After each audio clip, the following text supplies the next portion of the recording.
Well, good afternoon, Jules. Here we are, racing back. God, the week's gone quick, isn't it? And It has. we've stirred up a bit of a hornet's nest after last week with us two and the good Dr. Martin Rain. So keep those comments coming in. We absolutely love them. Good or bad, honestly, we don't care. And your opinions are very, very important. So please keep them Absolutely. coming in.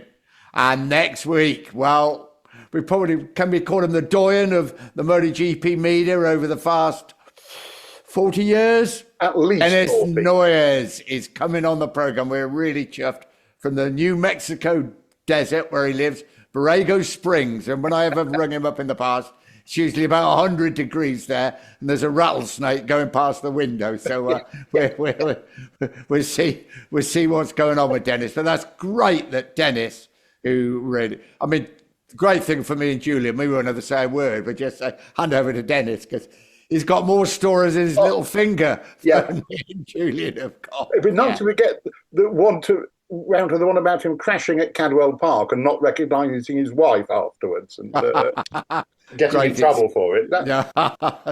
We'll start with that one, then Yes. we'll go from there. Obviously, we're going to be talking about what a Grand Prix in Indonesia. Oh, we've got plenty to talk about there. Fermin Aldegar, Mark Marquez. Are we going to see him again this season? Penultimate round of the British Superbike Championship at Alton Park. And good news for me and Jules. The old boys did really well, didn't they, Jules? It was good to see. But the championship's still open, but it's getting, well, one round to go. Well, Brands yeah. Hatch coming up. Yeah. And we've got the penultimate round of the World Superbike Championship at Estoril in Portugal. So here we go. We're going to try the socials. As you know, it's not the greatest, easiest thing for me to do, but here we are. Right, Flying Daggers 46. This is great. Martin is such fun to listen to, and his laugh is great. Keep this trio together. You all compliment one another. That's really nice. That's and I nice. assure you, Martin will be on the program loads of times. It's just his fee in beer is costing me and Julian, a few problems there. But we're saving up the pennies, but we're going. And there's a very regular person that comes into us. XRGH Balasara 5 days ago. Thank you, gents, for the fantastic podcast as always, and for bringing back the good doctor. I'd like to add a suggestion here. Get rid of free practice 3 of Moto 2 and Moto 3 for Saturday and have these guys run a sprint race too. 2 good sprints and the MotoGP one with 3 good qualifying sessions would be fantastic for Saturday. Also have Sunday grid for all 3 classes set as per the fastest laps in the sprint like they do in the WSSP and the WSSP 300. There you go. Interesting. Yeah. Interesting. I've often thought, just to jump in, Nick, that we have a sprint race and then take no notice of it the next day with the grid or anything, or Yeah. there is something to be said for that argument. I suppose it takes something away from. Yeah. Well, yeah, of course it does, but Here we go. Right. Dardo Bartoli ad. Great proddy as always. Hadn't realised that Bernie Sanders was a MotoGP fan. So that's probably from America then, is it? I would assume so. Dr. Martin Rains is a left-wing politician lookalike. Well, left-wing if you're American. Yeah, that's right. I've got it now. That's our friend Balasara again. Jules, I completely support your argument against Mick. And you have me. Perhaps somebody does. For this one. Yeah, that's over. Was that the Michael Schumacher, Eddie Irvine? Yeah. I think it was. And again, he's taken over the programme. Look, Yes. the championship combination weekends will not be a starter in this day. Point of consideration is what is happening to the tyre manufacturer shake-up for 2027. Neither of them would want to be seen in a paddock sponsored by the other. There's something to be said for that. But then There is an issue, yes. Andrew Matthews, 9266. I think Superbikes and MotoGP going on the same bill makes so much sense. Moto 2 as support and Moto 3 as national championship, so kids don't have to travel the world at such a young age. Better for sponsors, spectators, and the viewing. Also, love the show. And again, this is from the same, the earlier man, but totally. I don't think it was a Dorner thing. I hope that it was the brains surrounding MM. That's obviously Mark Marcus said when asked by Dorner to use 7, not 9. F that, and came up with the more than a number. Don't quite understand that, but I think that is referring back to the avoidance of how many world championships Mark has won. More on that as we go on. And also we had an email from John Lander. Hello, everyone. Just a quick reference titles in MotoGP. Mick Doohan is actually correct when he says Schumacher. Oh, well, he won't be knocking on his door then. Yes. When he says Schumacher didn't count his Formula 2 titles because Formula 2 races are not classified as Grand Prix. 125 Moto 3, 250 Moto 2, 500 MotoGP are all run under Grand Prix rules and are classified as Grand Prix wins and titles. This is the difference. Keep up the good work and love hearing from the doctor. Well, there we go. None of them like us. He's got a lot of people to get phone in the old range. Yeah, we'll have to keep an eye on him. But please keep those socials coming in. And as I say, one thing on the tail of the running both Superbike and Grand Prix at the same meeting, effectively. Yeah. What Superbike had that really gave it something was the wild cards. Yeah. But you need strong domestic championships to supply the wild cards. You do. And in your Superbike days, they were there, weren't they? They were in Japan, in Australia. And in England. Yeah. Yes, and obviously at home. And the French occasionally popped up with like an Adrian Murillas or something to win. That's right. There were, and the Germans had a competent bunch of guys. Yeah. And it was a way in, wasn't it? It was a way in. Yeah. I mean, you could say Shaky got into World Championships from his wildcard wins. But there is something to be said. But I think you need to ensure that something that calls itself Superbike, wherever in the world, runs to a compatible rule. But you can't make them all run on the same tyres. So there will be issues. But the old wild card scheme, I say, needs reinvigorating. Well, there we go. And I think we all agree that the Grand Prix winners in the past, whatever capacity, should be included in all the records and everything else. Until the rules are changed, as per your last correspondent, who made a very good semantic point. But I still think Mick, there is a valid point that Mick was making, but semantically and factually, John was utterly correct. Yeah. Oh, well, as I say, we got a bit of a hornet's nest going, and that's what we love to do. Because I say, this is us in the pub, sitting round, having a good old chat, and a few arguments and a few disagreements, and a bit of a laugh as well. And this is how we see this whole Racing Back podcast. Chewing the cud, as we say, where I live in Oxfordshire. Indeed. Yeah. Right, Indonesia. Where do we start? Well, I think we've got to start with Aldegar, haven't we? Firmin Aldegar. Oh. Wow. What a performance. We knew he could do it. We'd seen him in the smaller classes. And on that track, when all the tyre combinations came into play, when anything could be made to work, so it seemed, you get these differences. And Aldegar and the Grassini crew got it right, didn't they? Big time. Refreshing, wasn't it? Very. Really, and important for the future of MotoGP. That goes without saying, I suppose. But it really was. And we'd seen it in various races already, haven't we? How strong he was. And then the sprint, he was, I won't say unlucky not to win the sprint, but it was a great ride by Pecco, wasn't it? He got mugged. He got mugged. He did right at the end there. But come Sunday, once he got in the lead, he'd gone. He was opening up a second a lap at some point in time. Yeah. Things you thought didn't happen anymore. It was beautifully done, beautifully judged, and the second youngest winner ever in the top class. Younger for us, Nick, younger than Freddie Spencer. That's right. And I must admit, I wrote down a few youngest ones and first-time Grand Prix winners because I've seen a good few. Freddie Spencer, I'll never forget, Absolutely. 1982 Spa. He'd been coming strong. He'd started the season as a full-time Grand Prix rider with Honda's return and that great race in Argentina with Kenny Robertson, Barry Sheen. He was going to win one. It came at Spa. It's funny how you remember things that are probably totally irrelevant. I remember running down pit lane when he'd won it. You go down towards the Rouge and you can turn at the bottom and ride back up to the pits, and because that was the start and finish. I ran down with Norrie White. He was at Motorcycle News. I was at Motorcycle Week. The first people to speak to Freddie Spencer, who's going to get there first? Freddie stopped at the entrance to the Rouge, turned around and fell off the bike, fell off the Honda as he turned round in a tight circle. So we arrived there to interview Freddie. He was sitting on the ground. Love it.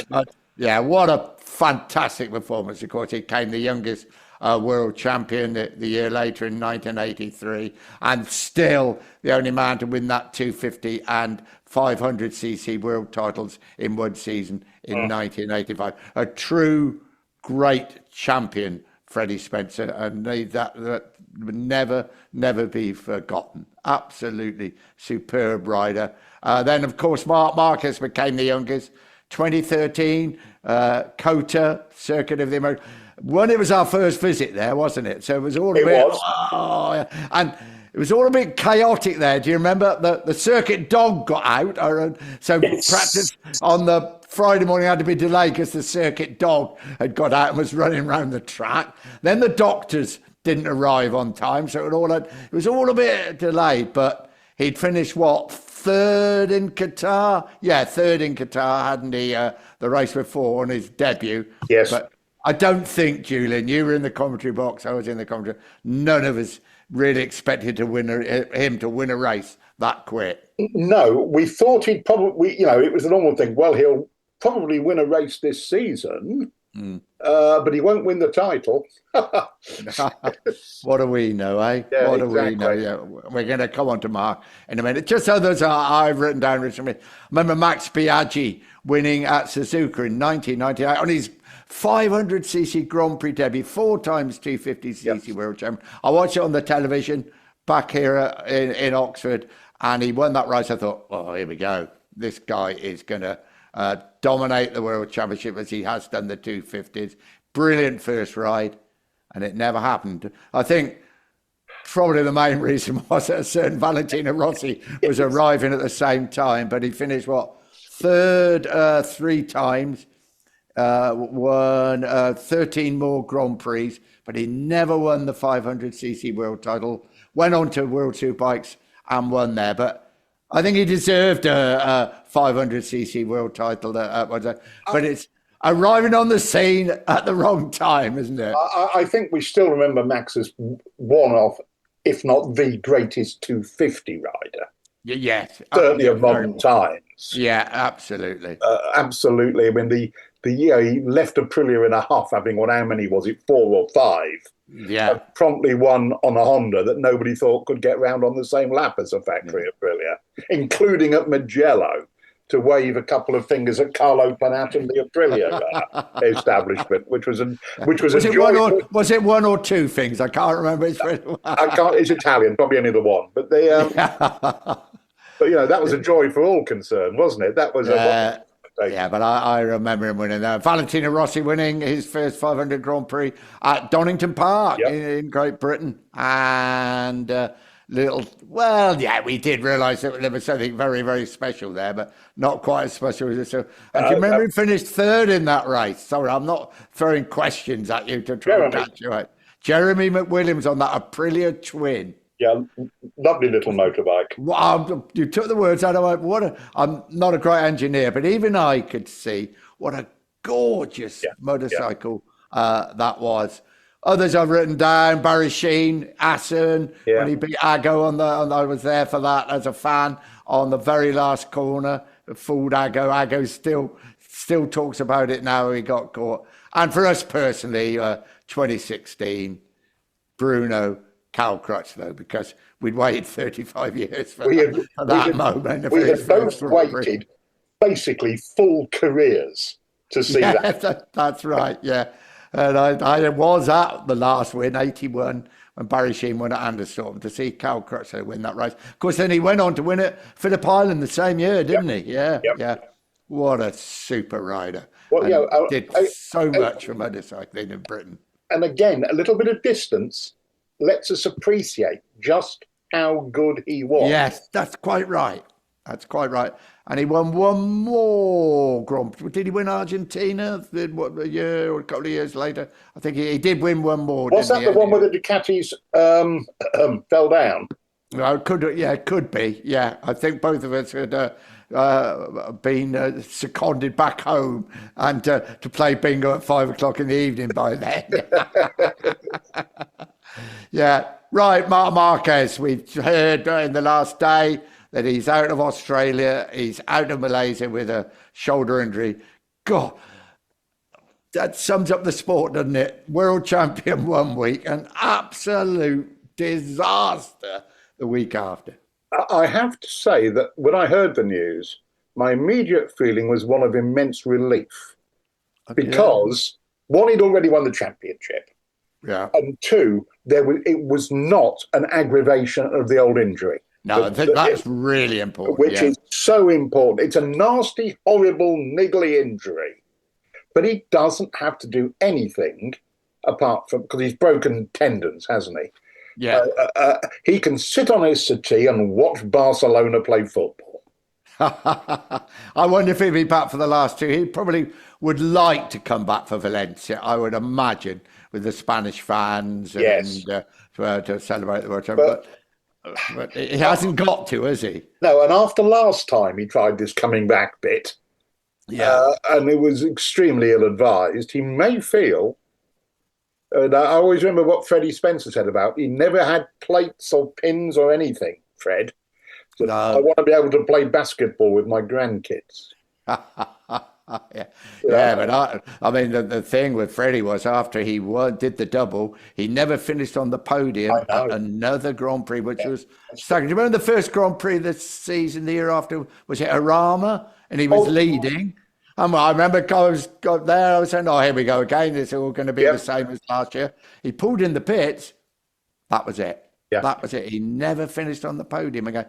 He had tennis elbow, didn't he? Or other injuries. There was a bunch of sort of non-specific injuries as well as some obviously pretty genuine ones. It's I think mentally the feat of winning that stage of his career, winning 2 championships in one season, I think completely drained him of everything. I could not agree more. I've always said whatever he had left in the tank, that season emptied it. Yeah. I think you're right. And it was sad after that to see when he didn't appear or when he tried to ride, and it was not a way for a great world champion to end his career. But of course, other world champions, once they won the world title, didn't ride in the final. Barry Sheen didn't. He went, I can make more money going to ride in some very lucrative non-championship meetings, much more than I'll make in Grand Prix racing. The world champion is coming to ride in your meeting. Get the money ready, wasn't it? Yeah. So there we are. Yeah, Barry would always. I'm world champion. Get the money out. I'll come and ride at your circuit. Yes. And others didn't ride at the end, did they? Because if the circuit was dangerous and they were world champions, so they didn't want to risk it. Agger used to miss races, didn't he? Yeah, the reason people like, I suppose, Chas Mortimer won in Montjuic and Godfrey National, he did, that's right. Which was the last race of the year, is because MV didn't bother spending the diesel to turn up. No. On the 352 Yamaha. That is the sportsmanship of Simmons, wasn't it? That never queried that engine measurement. Yeah. There we go. Right. Just quickly back then to Indonesia. Poor old weekend for Ducati, but they're coming under a real bit of pressure as the season comes to an end, aren't they? Honda, KTM, Aprilia, even a sign from Yamaha at one point from Alex Rins. Yeah. Specifically, Nick, you should have said, if I may, the factory Ducati team because Grassini had a nice weekend. Absolutely right. Yeah, yeah. And it's, yeah, I mean, how did Pecco Bagnaia go from the utter heaven of Japan to crashing out of last place? Yeah. Crashing out of last place. That's got to be something major, hasn't it? That's not in the head, is it? Surely. Well, some of it might be, but not all of it. No. I mean, that heat-treated tyre that goes to a couple of tracks. It goes to Thailand as well, doesn't it? Yeah. Obviously, he did not get on with and couldn't hear. Couldn't feel it at all. Yeah. But there was an interesting little phone call apparently just before the race in Indonesia. 3 or 4 eminent veteran journalists were called to GG. Oh, that might have, veteran bit, that could have been us if we'd have been there, not the eminent bit. Matt Oxley, I've read Matt Oxley's, right? Ah, well, there you go, he's been a both. Yeah, and GG was sort of trying to stop the more stupid internet rumours about, Ducati have given Marquez a GP24 bike, Yeah. He hasn't got any 24 engines in his allocation, but facts like that don't bother people, do they? No,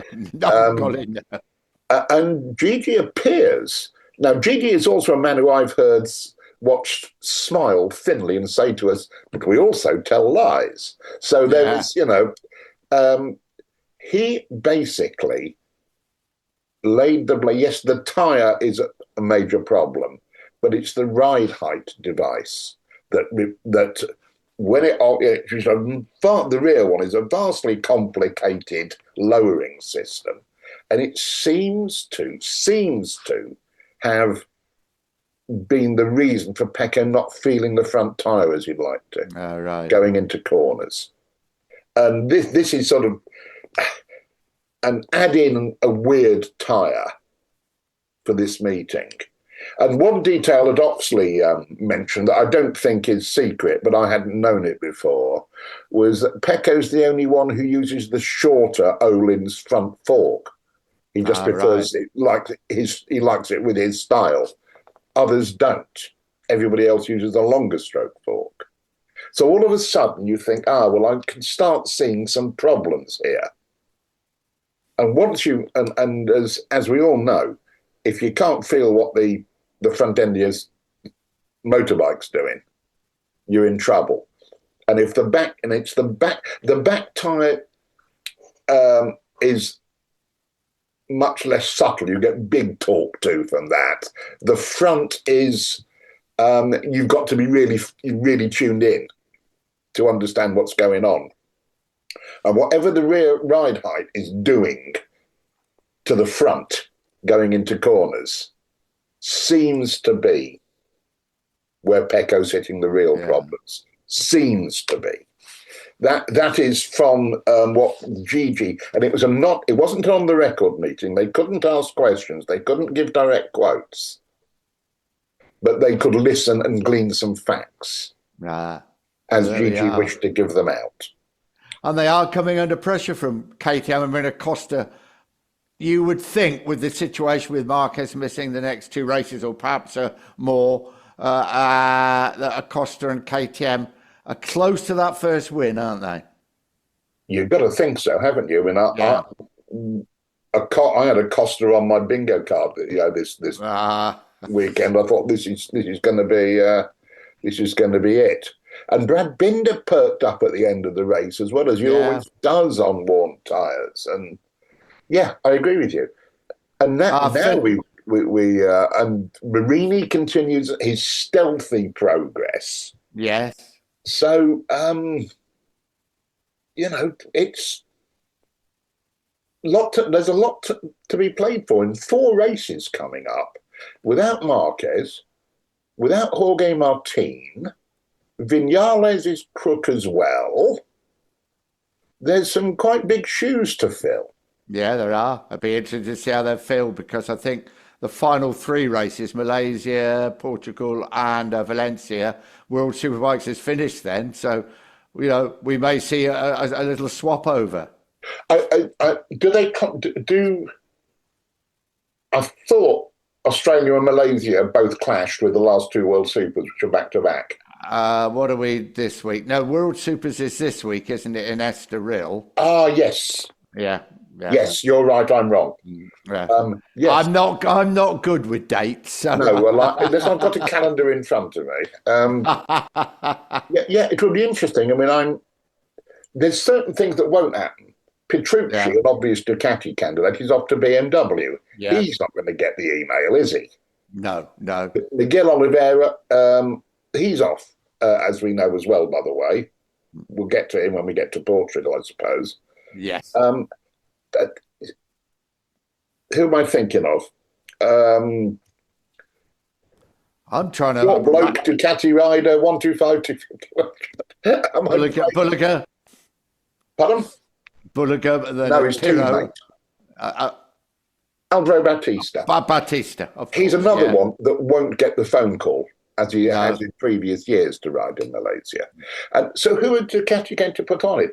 Are they going to just say, OK, Michele Pirro, the excellent test rider, you're in, which would be the safe, easy, and probably sensible thing to do. You'd imagine he'd probably be at Phillip Island, wouldn't you? Because you really would think so. The clash. But Bulliger's going to be a test rider next year. That's right. So the more he can get on the bike, the better it will be. I wonder if they will. I wonder if they will put Bulliger on.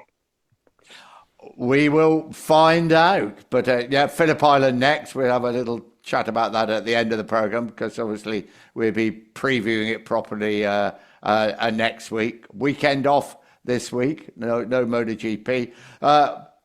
British Superbikes, Alton Park, typical weather. Up north, Jules in Cheshire, that's your weather, wasn't it? But the old boys, they stepped forward, didn't they, in the conditions? Scott Redding, Josh Brooks, and you've got to say Leon Haslam as well. Two race wins for Redding and Brooks, and I think 3 podium finishes for Leon Haslam, who looks like he could finish third in the championship. Remarkable, isn't it? At his age, what a tough specimen he is as well, and how good was it good to see Josh Brooks, who we haven't mentioned his name for 2 years, have we? No. Showing us what experience and ability on a track that he can handle. Alton Park, never easy, and in those conditions, really, really not easy.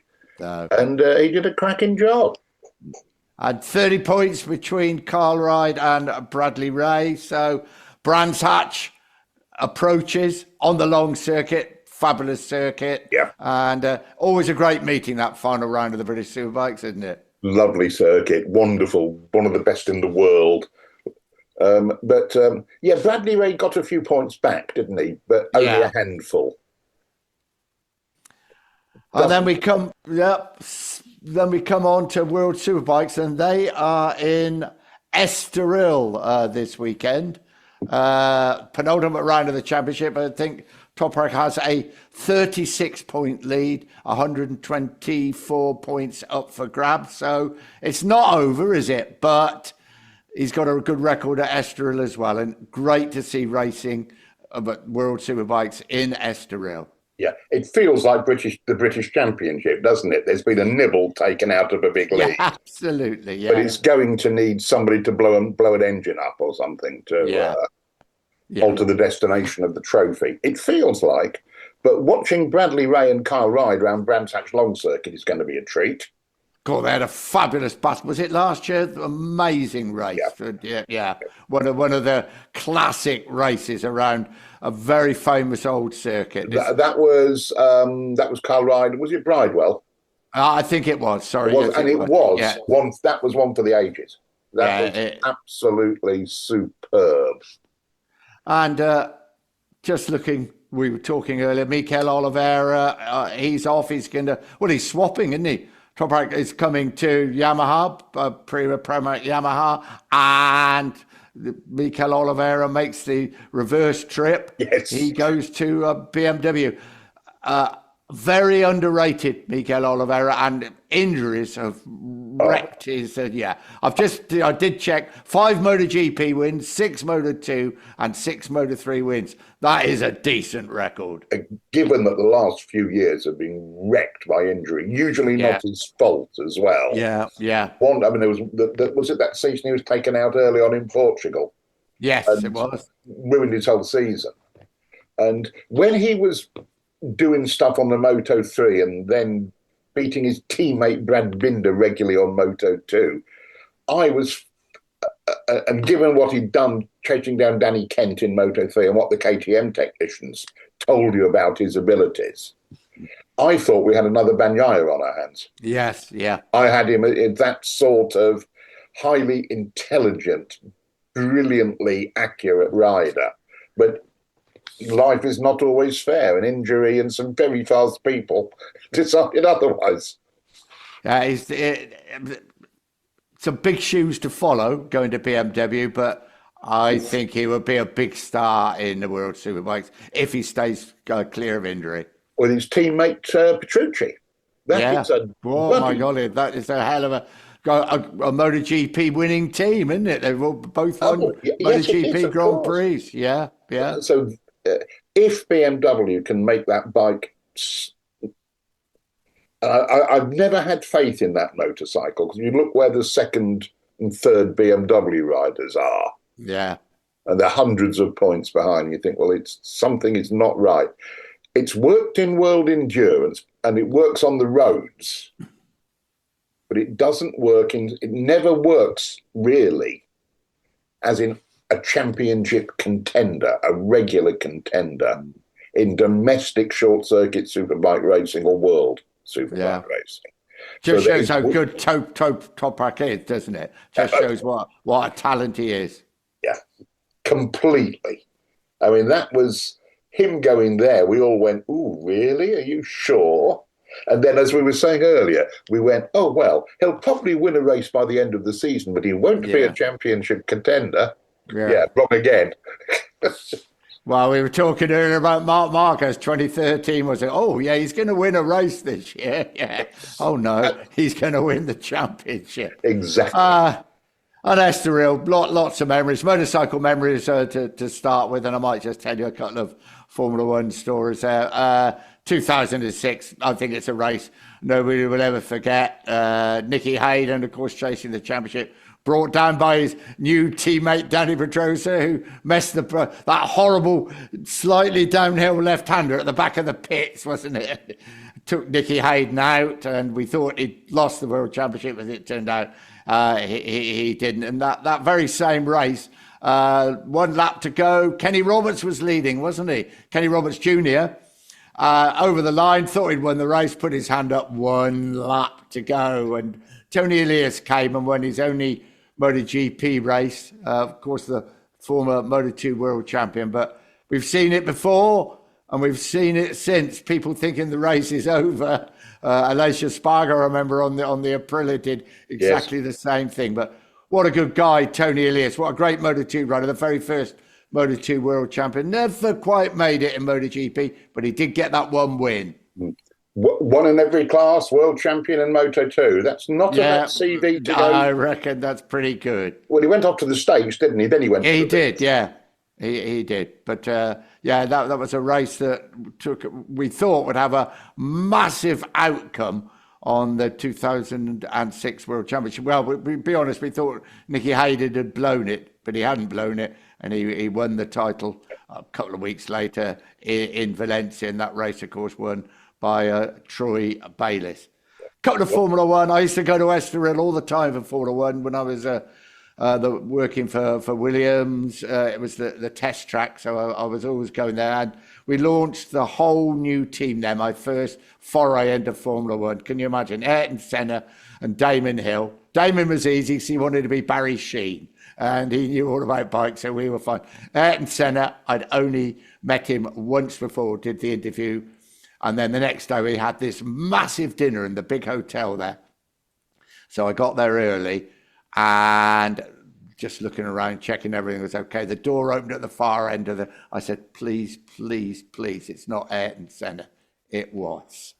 He walked down towards me. I thought, he said, hello, Nick. I thought, oh my God, he remembers my name. That was the start. And he said, John Kaczynski, it's going well on that Kajiva, isn't he? That's what I thought, wow. One, he'd done some homework about me, but it was not important. But two, he showed such interest in a motorcycle, as a lot of them did. Yes. Adrian Newey, the iconic designer, for Red Bull, for everybody, but he was at Williams at the time, was very keen on bikes and was always asking me questions. I didn't have the faintest idea what he was on about frames and everything else. Patrick Head, who was the man with Williams, with Frank Williams, was a big motorcycle man. And when we used to go to Magny Court, he'd disappear from Didcot or Grove, wherever the headquarters was then. They wouldn't see him for 6 days. Nobody could get hold of him. He'd ridden off on his bike into France.